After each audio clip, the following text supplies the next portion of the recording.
The views, thoughts, and opinions expressed on the Nova Society are those of our guests and panel members and do not represent the views, thoughts, and opinions of any institution any member of the Nova Society is associated with. The material information presented on the Nova Society is for general information purposes only. Reproduction or dissemination for the purpose other than education is prohibited without express written consent of the Nova Society. We'd like to welcome everyone back to the Nova Society, and today our panel will be discussing the recent death of the Russian dissident Alexei Navalny, and we're going to be talking about the impact of his death and what it means to the Magnitsky Act that the international community did undertake to have sanctions against countries that do assassinate their political opponents. So we're going to learn a little bit about the Magnitsky Act, so let's listen in.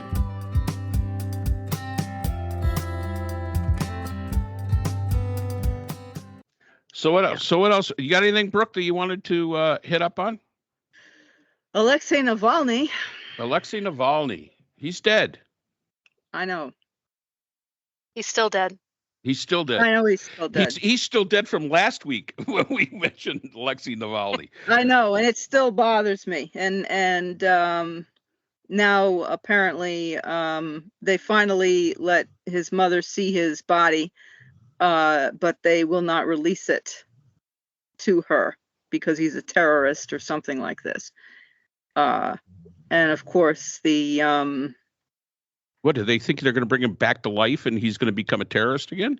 I don't know. It's just and Putin was saying, well, the Americans or the United States and the West were responsible for killing him. And I'm thinking, you've got to be joking. I mean, how anybody would take that seriously is beyond me, but that was one of Putin's claims.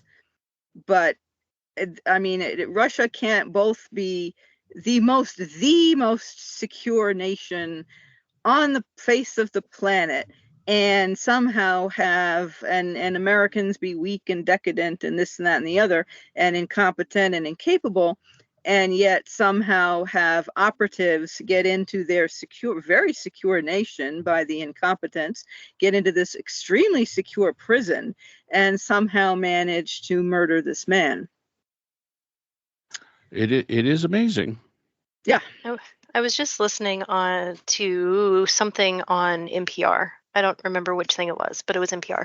And apparently it was Fresh Air. Apparently in recent news, a certain former president accused of crimes is now comparing himself to Navalny. Oh yeah, I heard that also. Oh, I'm like Navalny.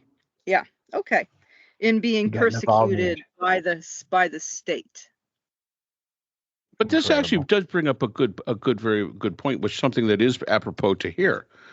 Now, I don't think that there's anybody out there that does not believe that probably Putin had Navalny killed. I don't think certainly. I mean, again, there's no direct evidence to that. We can't say that with any certainty. Certainty. I can. Well, okay. I'm not ready. I'm not ready to get on that boat. Yeah, but I would say that it's 95% good chance.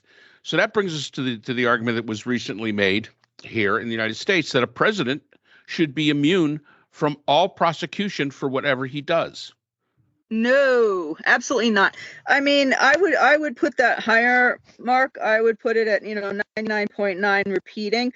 I mean, Putin did not say, put Navalny in this lovely hotel suite, give him the best of medical care, and make sure nothing happens to him.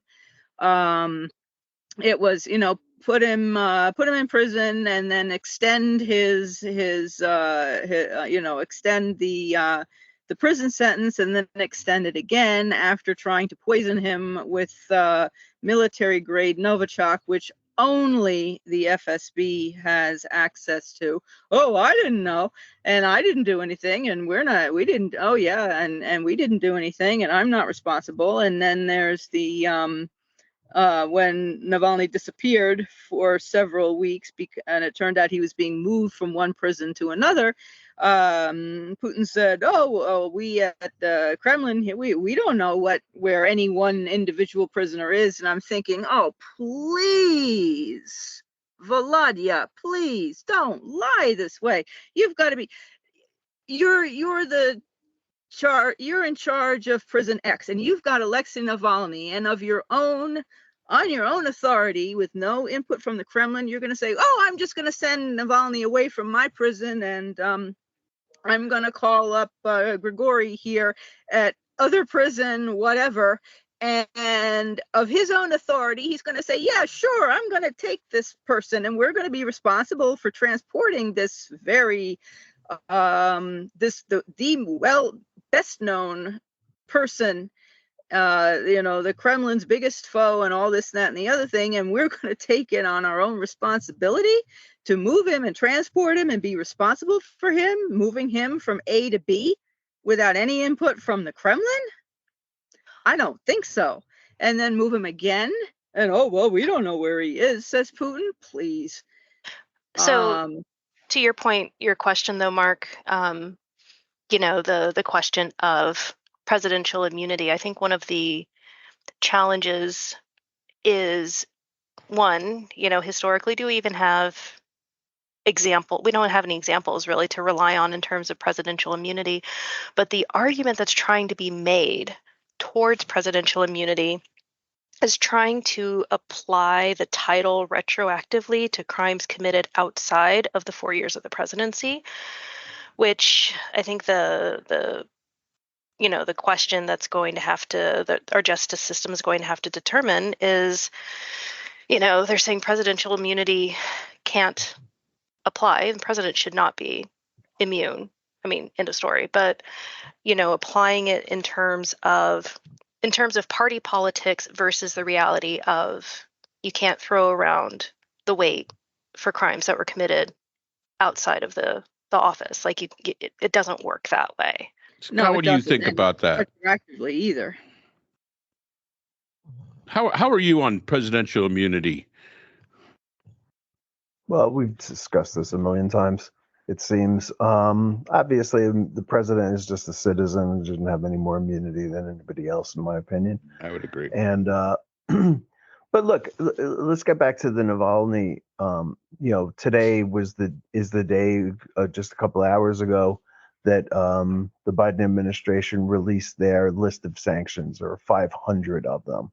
Last week, we were talking about sanctions and why they have been ineffective relative to the war, because Russia has found other markets for energy, et cetera, people willing to work with them on finance and things like that.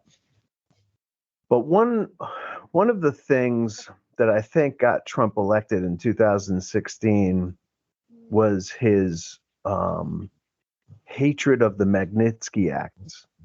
And the difference between the Magnitsky Act, which is also named after a target of Putin's, who was murdered by the Russian government, Sergei Magnitsky. The difference is that there are other countries have cooperated in the Magnitsky Act, and that you're able to, using them, target individuals in countries rather than, the country itself. So that in today's round of sanctions, two of the largest companies by revenue in Russia have been targeted. A transportation and logistics operation that serves the Russian military, and a producer of specialty steels. So the sanctions targeted manufacturers of lubricants, ball bearings, robotics, batteries, metal parts, and designees were sanctioned who are Russian nationals or resident in Russia, but also Russians who are living abroad in other countries in the West, and should be more felt by Russia than the previous sanctions, which were on, major war effort stuff and oil and things like that, that China, India, and Brazil have been able to make up for.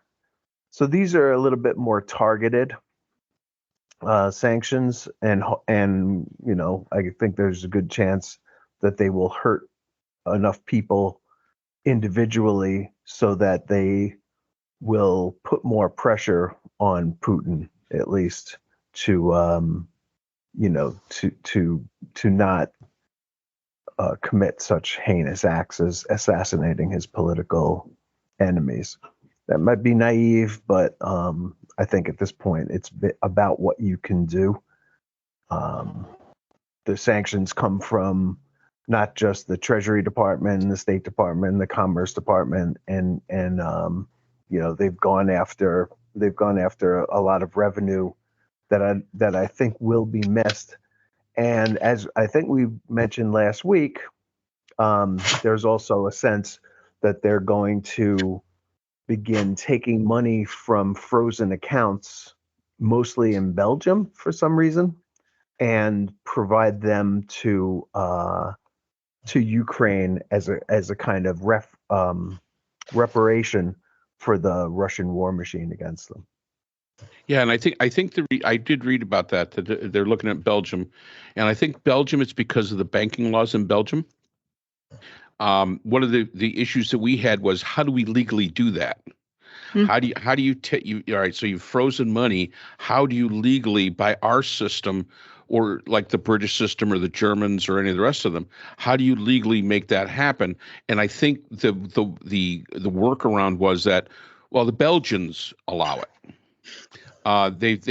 There was a bit about talking to the Swiss, because of course Swiss are the great bankers, but I don't think they trust the Swiss. I don't think the Swiss were considered to be overly trustworthy when it came to this. So I guess, Scott, staying with the sanctions, should we also sanction those nation states that try to go around our sanctions? Well, I mean, is that doable? Of course, anything is doable. Well, yeah, God. But you want to make sure that you're not hurting your potential allies, and certainly you want to play a careful game when it comes to China and India, Brazil. I think I mentioned, right. You don't want to start making this a completely polarized situation. That's how you get into a world war, by having people choosing sides. So you keep it somewhat general, but you go after specific people, right? I think that right now there are something like 340 people have been sanctioned under the U.S. Magnitsky Act across the world, and it's had an effect. It's been more effective than these broad sanctions have been. And again, I began this rant by saying that's one of the reasons Trump got elected, was to get rid of the Magnitsky Act, and he actually tried to do that, and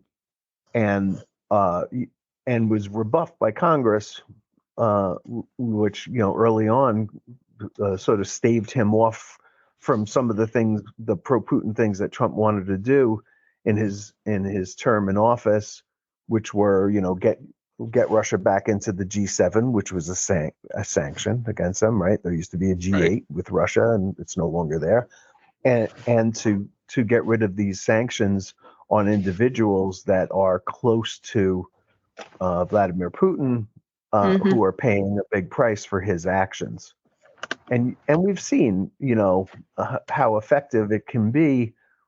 And when you look at a means to combat human rights violations and corruption, basically overall, and how individuals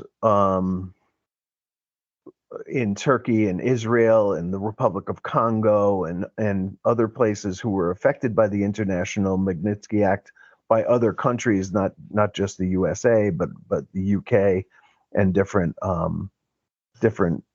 joiners on that have been effective in stopping criminal actions by other countries. So I think it's worth pursuing. I haven't had time to read through all these sanctions that were just levied on them today. I know that 3 Russian officials who had